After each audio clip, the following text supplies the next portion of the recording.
ይኸውልህ በአራት ወር ውስጥ 3ቱንም ነው ያስወገድኩት።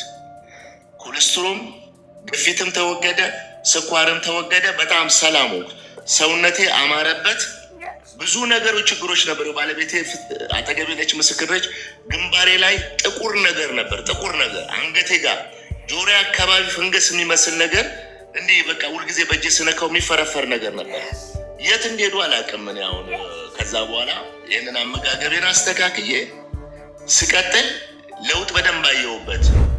እያወራን ያለ ነው ከስኳር መገላገል ሳይሆን ህይወታቸውን ስለመታደግ ነው እያወራን ያለ ነው እያልኩ ያለው። አይናቸው የተጎዳ ነው፣ ኩላሊታቸው የተጎዳ ነው። ኦኬ ዜናውን ስላልሰሙ አንድ ቀን ሐኪም ጋር ሲሄድ ሬቲና ላይ አይን ጉዳት አለ የሚባል ዜና ነው እየጠበቁ ያሉት ማለት ነው። መርፌዎቹ ክኒኖቹ ስለሚያወርድልኝ ስኳሬን በብዛት መርፌውን አልወስድም።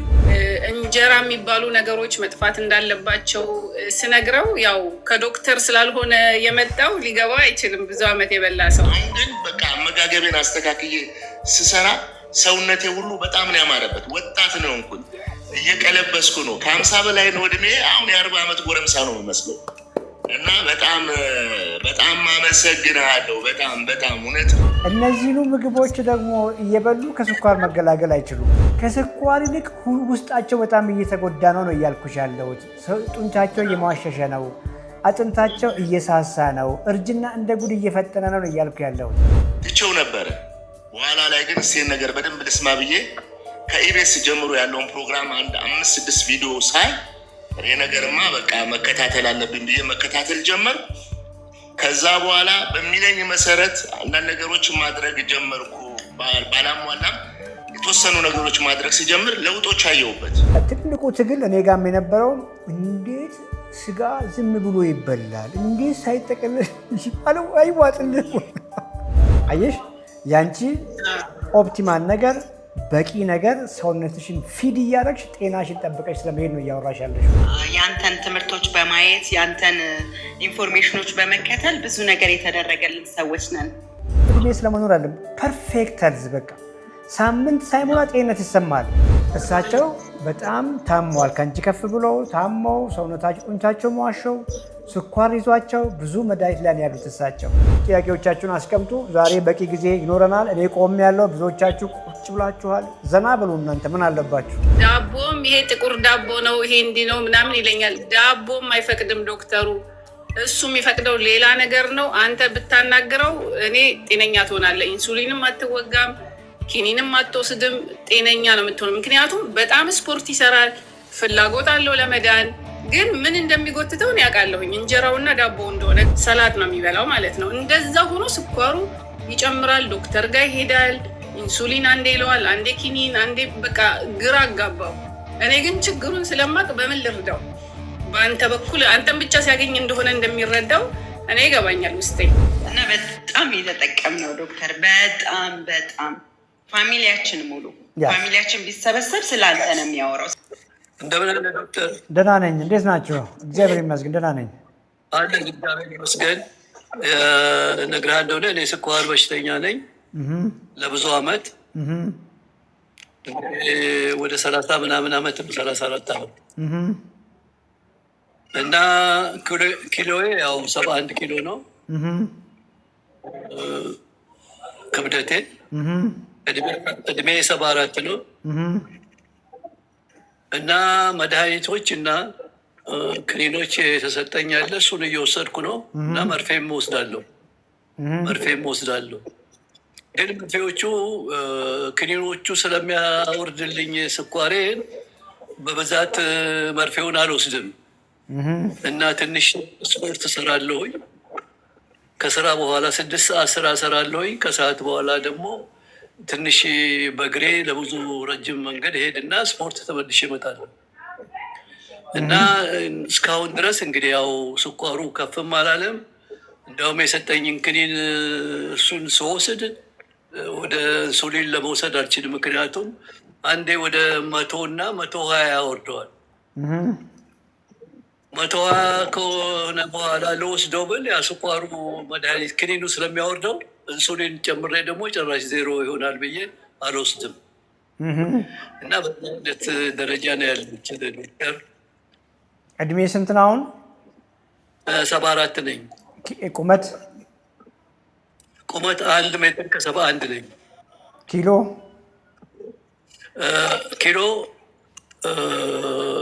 ኪሎ 69 እንደዚህ ነኝ። ወገብ ላይ ስብ አለ? ቦርጭ አለ? ምንም የለኝም። ኧረ እንትን ጠቅላላ ከስቻለሁ። ገባኝ። እንደው በጎን ሲታዩ ወገቦት ላይ ሆዶት ላይ ትንሽ ቦርጭ የለችም? ምንም የለችም። ቦርጭ የሚባል የለኝም። በፊት ነበረ? በፊት ነበረኝ። ወደ ስኳር በሽታ ከያዘኝ በፊት ኢትዮጵያ እያለሁ ስኳር በሽታ የለኝም ነበር። ማንኛው ነገር በላለሁ፣ ጠጣለሁ፣ ሁሉ ነገር። ግን አሁን እዚህ ሀገር ስመጣ ወደ 30 ምናምን ዓመቴ ነው እስራኤል ሀገር። እዛ ስመጣ ትንሽ በአንድ ጊዜ ቡጋ ለስኳሩ ምኑ ጠቅላላ እና እንጃ እዚህ ስመጣ ምን እንደሆነ አላውቅም። ምግቡ ምን ይመስላል? እዛ ብዙ ጊዜ ቁርስ ላይ፣ ምሳ ላይ፣ ራት ላይ ምንድን ነው የሚባለው? እኛ ሀገር እንግዲህ እንጀራ በወጥ ነው። እንጀራ ምለው በቀን ምሳ ሰዓት ላይ እንጀራ በላለሁ። ጠዋት ግን ያው ዳቦና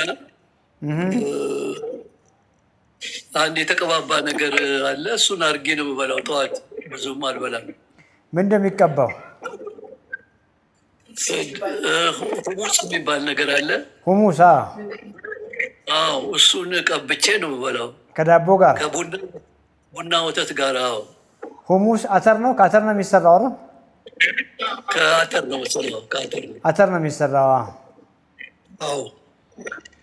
አተር አለው፣ ዘይት አለው። እሱን ዘይት አለው። አተር ሲደመር ዘይት ሲደመር ዳቦ ነው የሚበሉት።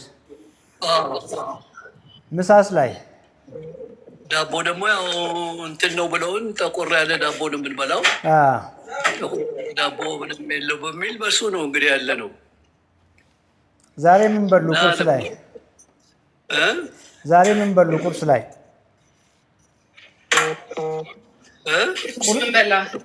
ዛሬ ቁርስ ዳቦ እንትን ነው። በሶ ከኢትዮጵያ የምናወጣው በሶ አለ።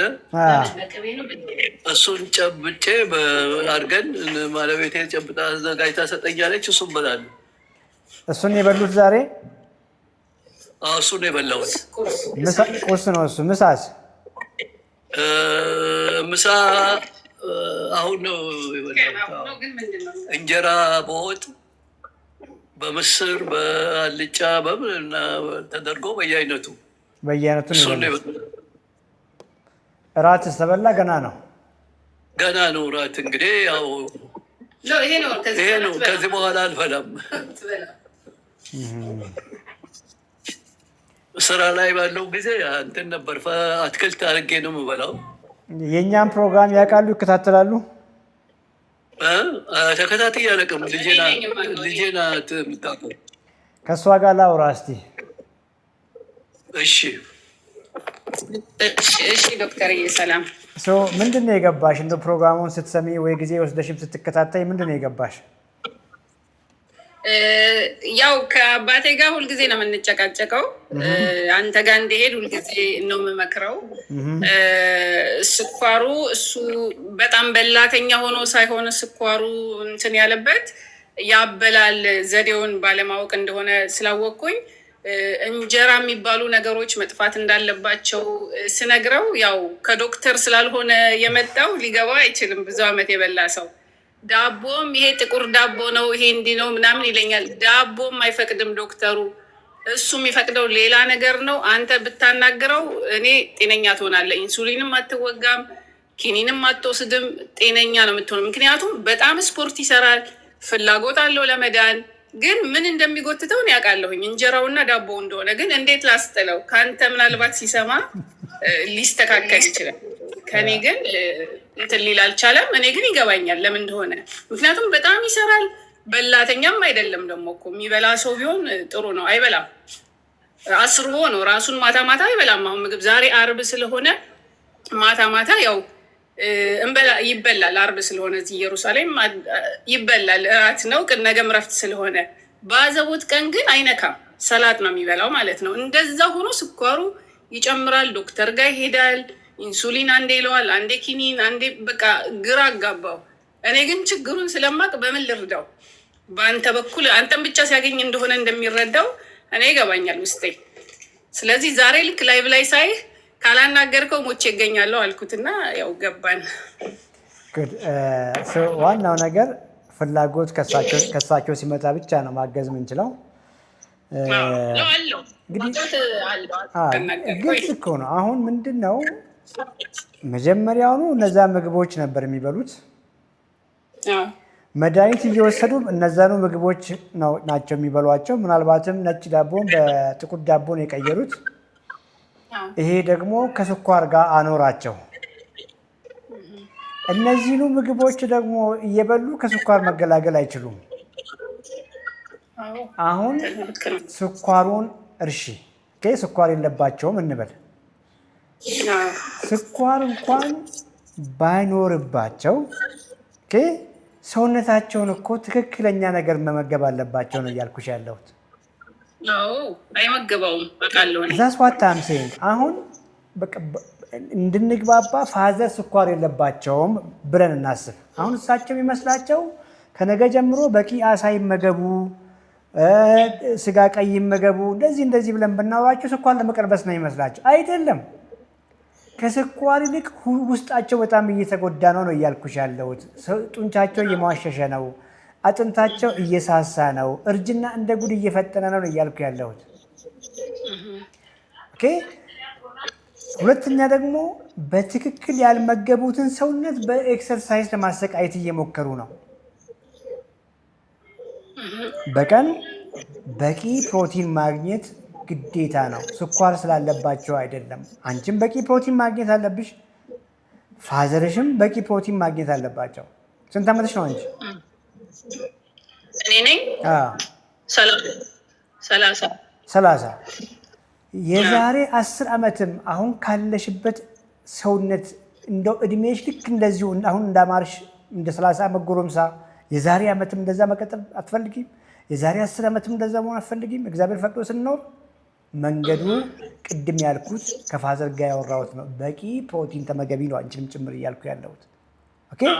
ወይ እንበልና በቀን መመገብ ያለብሽ የፕሮቲን መጠን 130 ግራም ነው እንበል። ስላንቺ ባወራ በቀን ማግኘት ያለብሽን በቂ ፕሮቲን እየበላሽ ቅድም እሳቸው የበሉትን ብራውን ብሬድ ዳቦ ብትጨምሪ እሹ ላይሆን ይችላል። አንቺ አየሽ፣ ያንቺ ኦፕቲማል ነገር በቂ ነገር ሰውነትሽን ፊድ እያደረግሽ ጤናሽን ጠብቀሽ ስለመሄድ ነው እያወራሽ ያለሽው።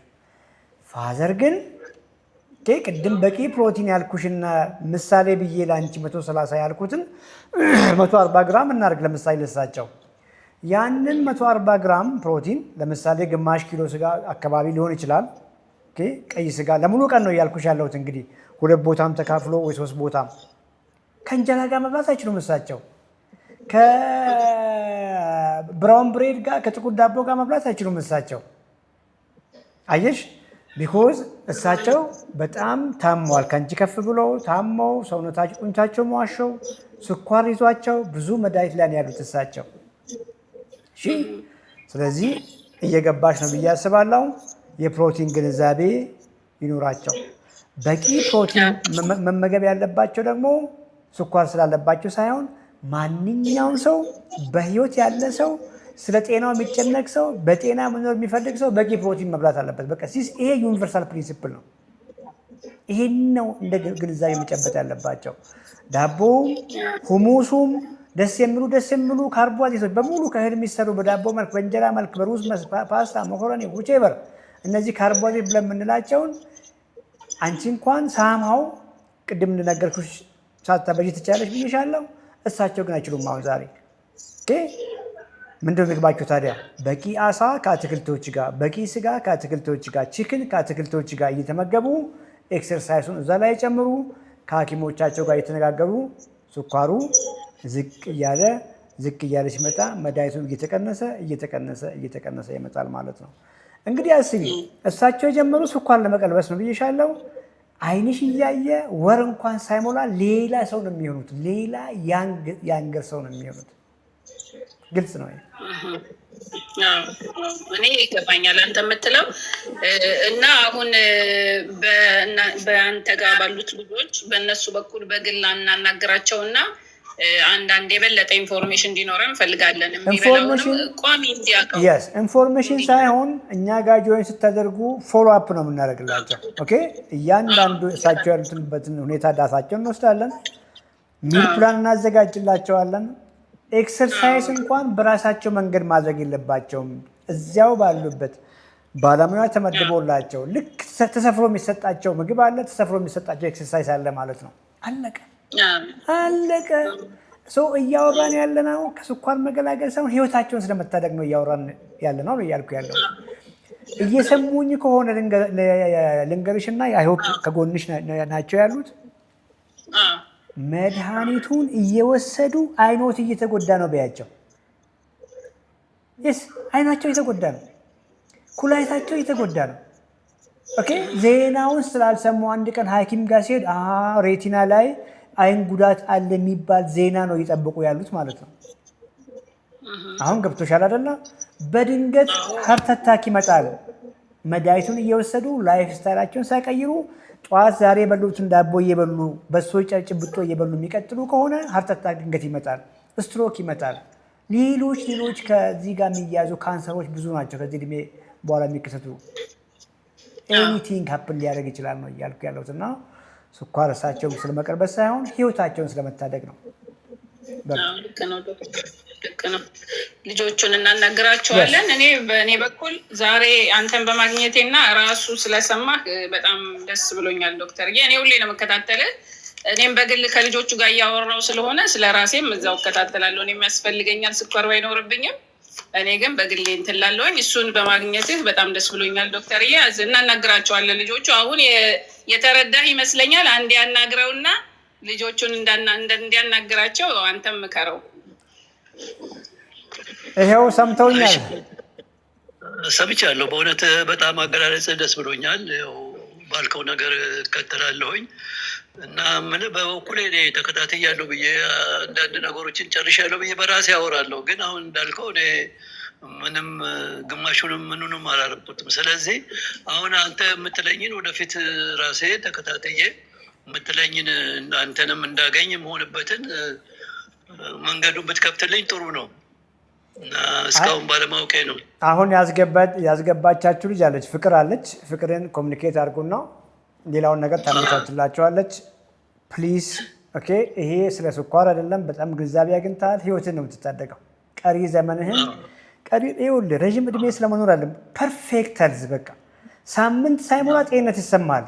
ያ የሚሰማ የጤንነት ስሜት ለካ ታምሜ ነበር ያስብልሃል። ገብቶሃል? ቀሪ ዘመንህን በሙሉ ጤና ስለመኖር ነው እና የስ ዳቦ ደስ ይላል። እንደኔ ዳቦ የሚወድ የለም፣ እንደኔ ድፎ ዳቦ የሚወድ የለም። አሁን ሲያምረኝ ያደርጋለሁ። ባይዘዌ አሁን ሲያምረኝ ኤክሰርሳይዝ እያደረኩ ነው። የተሻለ ሰውነት አለኝ። ቦርጬ ጠፍቷል። ስኳሬ የለም። ኖርማል ነው። የ3 ወር ስኳሬ ሄሞግሎቢን ኤዋንሲ የሚባለው 5.1 ነው። ስለራሴ ነው የማወራው እና ኖርማል ነው። አሁን ሲያምረኝ አሁን እንጀራ እንኳን አምረኝም ዳቦ ድፎ ዳቦ ሳገኘውንም እንጆ ያደርጋለሁ። ፋይን። ከጊዜ በኋላ ትበላለህ ነው እያልኩ ያሉት። መጀመሪያ የተጎዳውን ሰውነትና ህክም የተሻለ ጡንቻ የተሻለ ሰውነት ከገነቡ በኋላ እና ሁሙስ ሲያምሮት፣ በሶ ሲያምሮት፣ ዳቦ ሲያምሮት መነካካት ይመጣል። ከጊዜ በኋላ ሰላም ይሆኑ። አመሰግናለሁ የእኔ ጌታ፣ በጣም አመሰግናለሁ። ዩቲዩብ ላይ ጥያቄ እመልሳለሁ። ጥያቄዎቻችሁን አስቀምጡ። ዛሬ በቂ ጊዜ ይኖረናል። እኔ ቆም ያለው ብዙዎቻችሁ ቁጭ ብላችኋል። ዘና በሉ። እናንተ ምን አለባችሁ? ቴሌቪዥንም እያያችሁ ዘና በሉ። ሲላል መቀመጥ ደስ ይላል። ሻሎም የስ ግቢ። እንዴት ነህ ዶክተር? አለን ቆመናል። ደህና ነኝ እግዚአብሔር ይመስገን። አሜን። እኛ እንኳን ለአንተ ብዙ ምስጋና ነው ያለን እና ያንተን ትምህርቶች በማየት ያንተን ኢንፎርሜሽኖች በመከተል ብዙ ነገር የተደረገልን ሰዎች ነን። ስለዚህ በዛም ለማመስገን ነው። ከዛ ደግሞ አጠገቤ ባለቤት ያለ እሱንም ታወራዋለህ። በአንተ ብዙ ተጠቅመናል። በአንተ ቤታችን በቃ ተፈውሷል ማለት ይቻላል። ሙሉ ለሙሉ ማለት ነው። ስለዚህ ቴንኪዩ በቃ አንተ የምድራችን በረከት ነህ ልልህ ነው። የብዙዎች የመዳን ምክንያት ስለሆንክ ለእኔና ለባለቤቴ ብቻ ሳይሆን እኛ ደግሞ ቤተሰባችን ፋሚሊያችን በሙሉ በጣም ብዙ ነን። በቃ በአንተ በምትለቀው ነገር ብቻ አንተ በምትመክረው ብቻ ነው እየሄድን ያለ ነው እና በጣም ተጠቅመናል። አንተ በምድራችን ላይ ስላለ እድለኛ ነን ልልክ ነው እና ባለቤቴን አናግረው። ታንኪዩ ዶክተር እንዴት አመሽህ? እኔ ደህና ነኝ። ሰላም ነው? ባልተቤትህ እኮ ላብ አለኝ እኮ አንተ ይሄ ሁሉ አይገባኝም። የእውነት ነው የእውነት። ዶክተር እንግዲህ መጀመሪያ ራሴን ላስተዋውቅ። ብዙ ጊዜ ስለምከታተል ሌሎቹ እንደሚያደርጉት አደርጋለሁ። ስሜ ዘውዱ ይባላል። ኪሎዬ አሁን ያለው 84 ነው። ሜትር ከ74 ነኝ። ከዚህ በፊት ስኳር ነበረብኝ። የዛሬ 6 ወር አካባቢ 280 ይል ነበረ። ጠዋትና ማታ ፎርሚን እንድወስድ ተደረገ። 500 ወስድ ነበረ። እየወሰድኩኝ ያንተን ትምህርት አጋጣሚ አየሁ። ከዚህ በፊት አይቼ ነበር ግን አየውና እንጀራ አትብላ ምናምን የሚል ነገር አየውና አይ አልኩና ትቼው ነበረ። በኋላ ላይ ግን እሴን ነገር በደንብ ልስማ ብዬ ከኢቢኤስ ጀምሮ ያለውን ፕሮግራም አንድ 5-6 ቪዲዮ ሳይ ይሄ ነገርማ በቃ መከታተል አለብኝ ብዬ መከታተል ጀመር። ከዛ በኋላ በሚለኝ መሰረት አንዳንድ ነገሮች ማድረግ ጀመርኩ። ባላሟላም የተወሰኑ ነገሮች ማድረግ ሲጀምር ለውጦች አየሁበት። በአጭር ጊዜ ውስጥ ለውጥ አየሁ። ሐኪሜንም እያማከርኩ ጠዋት 500 ማታ 500 ወስድ የነበረው ማታ ብቻ ውሰድ ጠዋት ይቅር ተባልኩኝ። ቆየው። አሁንም እየቀነሰ መጣ። ወደ 150 ደረሰ። አሁንም ደግሞ ግማሿን ሰብረ ስንት ቃላትና ግማሿን ሰብረ ውሰድ፣ ግማሿን ደግሞ በማግስቱ ትወስዳለህ አለኝ። እንደዛው መውሰድ ጀመርኩ። በነገራችን ላይ ግፊትም ወስድ ነበረ። ኮሌስትሮል ማሳይቶ ነበረ። ይኸውልህ በ4 ወር ውስጥ 3ቱንም ነው ያስወገድኩት። ኮሌስትሮል፣ ግፊትም ተወገደ፣ ስኳርም ተወገደ። በጣም ሰላም ሆንኩ። ሰውነቴ አማረበት። ብዙ ነገሮች ችግሮች ነበሩ። ባለቤቴ አጠገቤ ነች፣ ምስክር ነች። ግንባሬ ላይ ጥቁር ነገር ነበር፣ ጥቁር ነገር አንገቴ ጋር ጆሮ አካባቢ ፈንገስ የሚመስል ነገር እንዲህ በቃ ሁልጊዜ በእጄ ስነካው የሚፈረፈር ነገር ነበር። የት እንደሄዱ አላውቅም። እኔ አሁን ከዛ በኋላ ይህንን አመጋገቤን አስተካክዬ ስቀጥል ለውጥ በደንብ አየሁበት። ይገርምሃል፣ በዙሪያ ላሉ ሰዎች እኔ ዝም አልልም፣ እናገራለሁ። ቤተሰብ ብዙ ነን፣ ወፋፍራሞች ነን፣ ከ90 በላይ ነን። ወንድሞቼም እህቶቼም እየተናገር ብዙዎቹ ይህንን እየተከተሉ ነው። ሲሪየስ ሆነው እንደዚህ አይከተሉም እንጂ ኪሏቸውም ላይ ጤና ደግሞ ችግር የለባቸውም። ለጊዜው ግን እየተከተሉ ነው ያለው። አጠገቤ ደግሞ ስፖርት ቤት አለና ሰራ ነበር። እኔ ግን የተወሰነ አሰልጣኝ በቀረ ጊዜ ማሰራለው። አሁን ሰውነቴ ለውጥ ያመጣው ብዙ አመት ስፖርተኛ እግር ኳስ ተጫዋች ነበርኩ። ትንሽ አቋሜ ጥሩ ነው እንጂ ብዙ የተስተካከለ ነገር የለም ነበር። አሁን ግን በቃ አመጋገቤን አስተካክዬ ስሰራ ሰውነቴ ሁሉ በጣም ነው ያማረበት። ወጣት ነው እንኩኝ፣ እየቀለበስኩ ነው። ከ50 በላይ ነው እድሜ። አሁን የ40 ዓመት ጎረምሳ ነው የሚመስለው። እና በጣም አመሰግናለሁ። በጣም እውነት ያው አልገባም፣ ችግር አለብኝ የመግባት እንደዚህ። አሁን ባለቤቴ አሁን 15 ቀን የጀመረችው እና ሲሪየስ ሆና እየተከታተለችኝ እሷ ነች እንግዲህ አሁን ምግቡን የምታዘጋጅልኝ። ከዛ በፊትም ዝም ብላ ነበረ እንዲሁ ግድ ሆኖባት የምታስተካክልልኝ። አሁን ግን ከኔ ጋር ምንም የጤና እሹ የለባትም፣ ግን ከኔ ጋር እየተመገበችን ያለችው እየተከታተለችኝ ነው። አንዳንድ ጊዜ አጃ ዳቦ አምሮኝ ማታ ላይ ትንሽ ልበላ ስል ስኳሩ ተወግዷል እባክሽ እጄን ሁሉ እየመታች የከለከለችኝ ተው እያለችኝ ያለው። አሁን ያለንበት ነገር ልነግር አልችልም። ጎረምሳ ነው የሆንኩት፣ በቃ ጎረምሳ ነው። እግዚአብሔር አብዝቶ ይባርክ። በጣም ነው የምናመሰግን። ቴንኪው ልል ነው። በርታ። እሺ፣ ዋናው ነገር ቀድሞ እንግዲህ ባለመገንዘብ ፑር ዳይት ትበላ ነበር እንደማናችንም። ሰውነት ቢውልድ ማድረግ ራይት የሆነ ኤክሰርሳይዝ ግንዛቤው አልነበረህም። ምናልባት ኤክሰርሳይዝ ብታደርግም ያልመገብከውን ሰውነት ነው ኤክሰርሳይዝ እያልታሰቃየው የነበረው። ያ በመሆኑ መስል ነው ያጣኸው። መስል ጡንቻ ነበር የማሸሸው። እሺ፣ ጡንቻ እየመዋሸሸ ለብቻው ይሄ እየገፋ መጣ። የኔን የኢቢኤስን አላየህም? ልክ እንደዛ ነው የሆንኩ ማለት ነው። ይሄኛው ሁላችንም እኮ እንደዛ ነው የሆነው። ኦኬ ተመሳሳይ ምግብ በላን፣ ተመሳሳይ በሽታ ያዘን። ቅድም ላይቭ ስገባ እንዳየኸው ሁሉ ነገር እኔ ጋም ነበር፣ አንተ ጋር የነበረው ፋቲ ሊቨር ነበረ፣ ኮሌስትሮል ነበረ፣ ግፊት ነበረ፣ ስኳር ነበረ። እንግዲህ መንገዱ የኮሌስትሮል መድኃኒት መዋጥ፣ የግፊት መድኃኒት መዋጥ፣ የስኳር መድኃኒት መዋጥ ዘንድ ያን ምግብ እየበሉ መቀጠል ነው እንግዲህ ፕሪንሲፕሉ። እና እንግዲህ ለምን ይሆናል ምንድን ያልገባን ብለን ቁፈር ስናደርግ ነው የተገናኘ ነው። እውነት ለመናገር ያው አንተንም የአንተን ቤተሰብ ለመርዳት ወይ ብዬ ኢንቴንሽናሊ አይደለም ያደረኩት። እንደው ይሄን ነገር አውቀን ዝም አንልም ብለን ነው እንግዲህ ልምድ ማካፈል የጀመርነው። ኤኒዌይ ቁልፉን ይዘሃል፣ አግኝተኸዋል። መንቴናንስ ነው አሁን። መንቴናንስ ይሄንን ማስጠበቅ መቻል አለብን ነው እያልኩ ያለሁት። እንግዲህ ገና ፕሮግራሙን የጀመርክ ጊዜ ትልቁ ትግል እኔ ጋም የነበረው እንዴት ስጋ ዝም ብሎ ይበላል? እንዴት ሳይጠቀልል ይባለው? አይዋጥልህ መከራን ነው የምትበላው። ከጎን በትክልት አድርገህ ጎመን አድርገህ አሳ እንደዛ መከራህን ነው የሚያበላ። ኤኒዌይ እንዳስተዋላችሁትም ሁሉ ነገራችሁ ነው የሚቀየረው። አንድ ጓደኛዬ ከዚህ በፊት ማሩች ያለው እዚህ ላይቭ ላይ እና እንኳንም ስኳር ያዘኝ አለኝ። ቢኮዝ ስኳር ባይዘኝ ይሄንን ላይፍ እኮ አላገኘሁም እና ነው መጀመሪያ አካባቢ ፍራፍሬ አትበላም ነበር። አሁን ሳማው ፍራፍሬ እንጆይ ማድረግ ምንም ችግር የለውም። መጀመሪያ አካባቢ ምናልባት ጥራጥሬ ፈጽሞ አይሆንም ነበር። አሁን ግን የተሻለ ሰውነት እስከገነባ ድረስ ጥራጥሬዎችን ድፍን ምስር፣ ባቂላ፣ ቦሎቄ፣ አኩሪ አተር ከጎን ዋናው ምግብ ኳሊቲ ፕሮቲን ምኖች የምንላቸው ሳይጎሉ ነው እያልኩ ያለሁት። አሳው፣ ስጋው፣ እነዚህ እንቁላሉ ሳይጎል እነሱን ቢኮዝ የምንበላውን ምግብ ካልወደድ ነው ቀጣይነት አይኖረውም ነው እያልኩ ያለሁት። የሚገርም የሰው ልጅ ባይ ኔቸር የካርቦሃይድሬት ሃንገር አለው። በቃ እነዚህ ካርቦሃይድሬት ምግቦች ናቹራል ነው የምልህ። እነሱ ያምሩሃል። ያ የሚያምረን ስሜት ተፈጥሯዊ ነው እያልኩ ያለሁት። ስለዚህ የተወሰነ ጊዜ ራስህን ገድበህ አሳ ፋይናሊ እነሱን ምግቦች ማሰረት ትጀምራለህ። ኤክሰርሳይዝ እያረክስ ከሆነ ድረስ በተለይ ከኤክሰርሳይዝም በውስጥም እናውራና መቅደስ የኛ የትሬነር አለች እና በእኛ እድሜ ያሉትን ሲነሮች ማገዝ ላይ የተካነች ልጅ ናት። ቢኮዝ አንተ የምትሰራው ኤክሰርሳይዝ እና አንድ 20 ዓመት ሰፈር ጎረምሳ የሚሰራው ኤክሰርሳይዝ አንድ አይደለም። ሄደህ ማሽን ቤት ገብተህ ካርዲዮ ብለህ ላበላብ እንደሱ አይደለም ነው እያልኩ ያለሁት። እና ታግዛለች።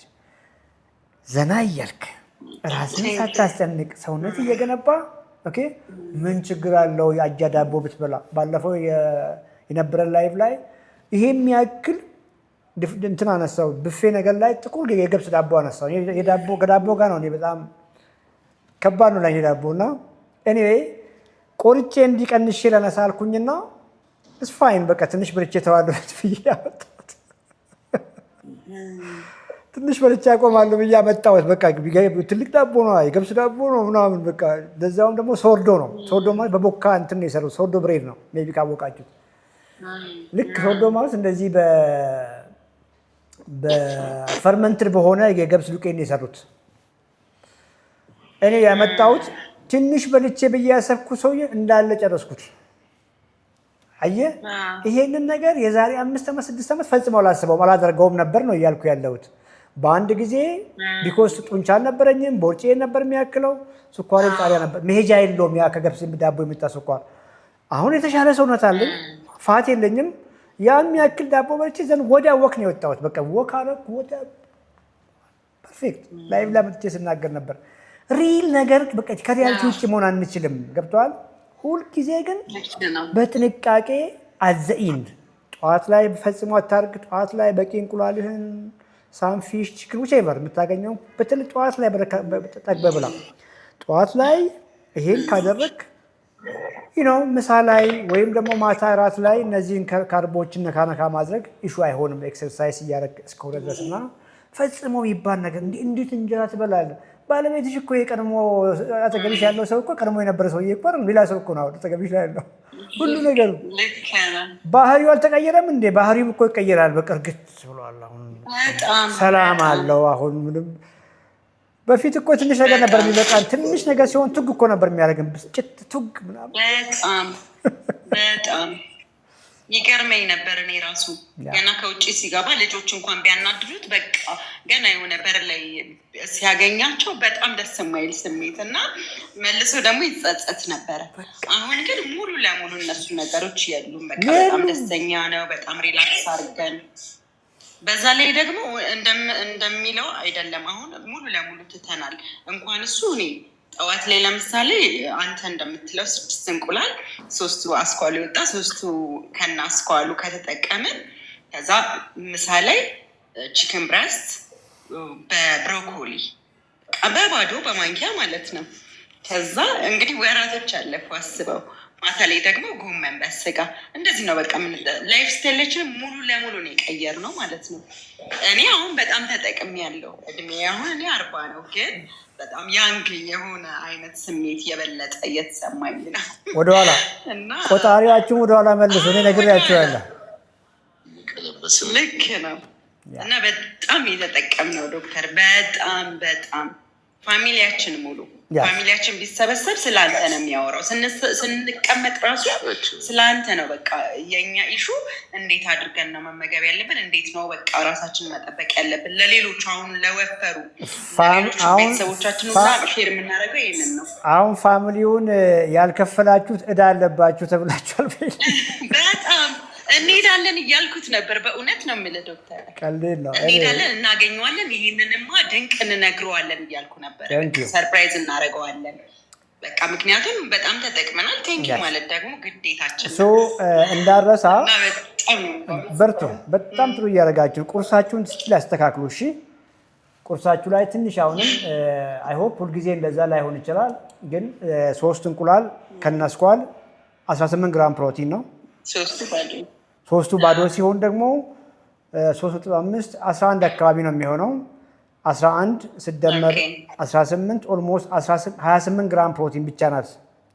ኦኬ ከ30 እስከ 50 ግራም ፕሮቲን ነው ፐር ሚል ማግኘት ያለባችሁ። ብሬክፋስት ላይ ደግሞ ከፍ አድርጉት።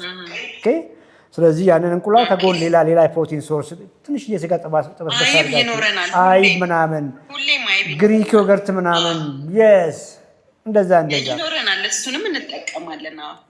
ወይ ደግሞ ብሬክፋስት ላይ እሱን እናደርጋለን። በተለይ ስናካችን ባለቤትሽ ይቀረዋል ትንሽ፣ ለሱ እንደዛው አድርጊ። ለሱ ኢቭን አስኳሉን ዝቅ አድርጊ። 2 አስኳል ሌላውን ነጩን ከፍ አድርጊለት። ለአንቺ 50-50 ብታደርጊ ችግር የለውም። 3 ከነስኳል 3 አስኳል አውጥተሽ ብታደርጊ ችግር የለውም። ኢንጆይ አድርጉ። እንግዲህ ዛሬ የጨመርኩልሽ ነገር ምንድን ነው? ስለታመምን አይደለም በቂ ፕሮቲን ማግኘት የሚገባን ዲያቤቲክ ስለሆንን አይደለም ነው። ኤቭሪባዲ ኦፍ አስ ልጆችሽን ጨምሮ በቂ ፕሮቲን ማግኘት አለ። ምን ይከብዳል? እኔ ልጆቼን ራሱ እያልኩት እንዴ እኛ አግኝተን እነሱም እኮ በቃ ከዚህ በኋላ ባለው ህይወታቸው መጠቀም አለባቸው ብዬ የሚገርም ይሄንን ሳምንት ለልጆቼ ከጠዋት ጀምሮ እስከ ማታ ያለውን ነገር ማመጣጠን ጀመርኩኝ።